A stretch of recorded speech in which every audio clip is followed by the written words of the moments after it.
year is 2018 when I started.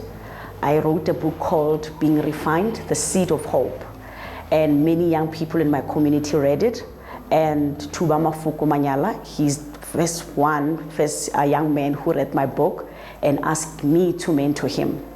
So after he asked me to mentor him, I journeyed with him. That time he was at University of Technology in Pretoria, and I started mentoring him.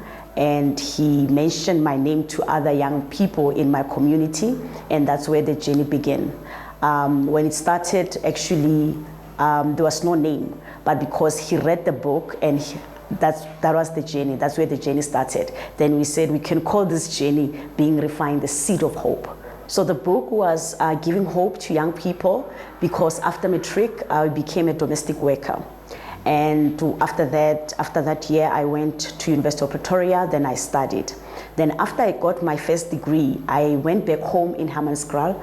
I saw young people hungry for education. And that's when I realized that I need to share my beacon of hope. I need to write this book. I can say that for me, it's totally by grace. I got to be supported by a lot of men more than women. So when I started mentoring this young man, I had people like Mr. Tabani, who came and said, Bridget, we're going to partner with you. So with looking at my age, at that time I was not even 25, but I was mentoring young men who were older than me.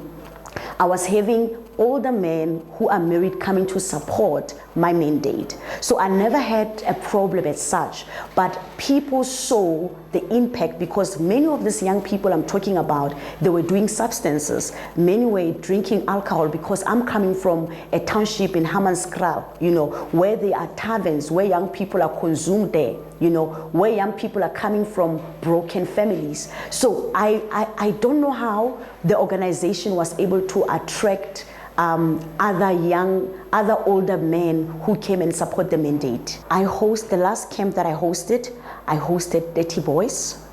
We also partner with, it called Mentor for Boys. They are in Tembisa. We also partner with him. He has more than 40 boys as well. So I can surely say, if I had to count, I have more than 70 boys that I mentor, but others I mentor them, they are far from us. We go and plant a seed in their lives. But the 30 that I'm talking about are the 30 that I'm in contact with them. I make sure that we give monthly report. How is it going at school? How is it going in your company? How is it going emotionally? How is it going spiritually? So those are the young people that I'm surely saying, this are the seed of hope. I'm talking about 30 young people that constantly we are talking to, we are in contact with in WhatsApp group, and also we meet via other platforms. Making sure that wherever you go, you leave a mark of peace. My mom put it this way in Setswana, so how do I do that? How do I make sure that there is peace in my community? There is peace around me. I make sure that I equip young people who are sound in mind. I equip my young people to have love. They see beyond gender. When they see you, they see themselves and they begin to respect you. They begin to embrace you. That's why they understand that their hands are not to raise into another woman, but their hands, they rather embrace you. They rather raise their hands unto the Father just on your behalf. So I treat them in a way that they know how to treat other people.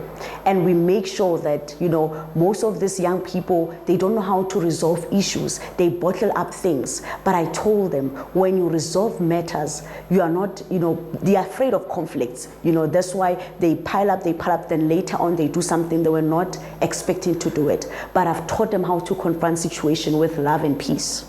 I believe that we can introduce peace building as a curriculum in our schools. How do I see it? Our children come from different spaces. How do we teach them to live together? We are struggling with living together. If we look at gender-based violence, it's people struggling to live together. It's people who had experiences. People, we always look at someone who has, someone who has killed, maybe like someone has killed a woman. We always look at them, but we never look at the root.